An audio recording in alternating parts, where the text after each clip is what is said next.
ito po, malambot na tong ano natin, mga laman. At ready nang ilagay ang pancit canton. Unahin natin ang pancit canton. Hindi naka-open. So, lagay natin yung pancit canton bago yung bihon. Pancit canton muna. Tingnan natin na sana walang papel ito. Mga iba kasi may papel sila sa loob eh. Ayan, okay, ayan. Mukhang wala siyang papel.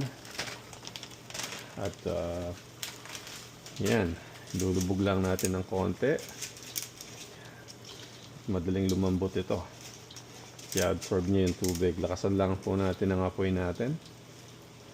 Para yan. Yan, ganyan. Yan. Po ang gamit natin na sandok. Gawa ng lolo ko nung matagal.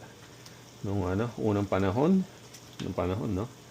30 years ago. O 40 years ago siguro. Matanda na po ito. Antik na to. Nasa, yeah, mga 40 years old na tong sandok na to. Yan. Yan.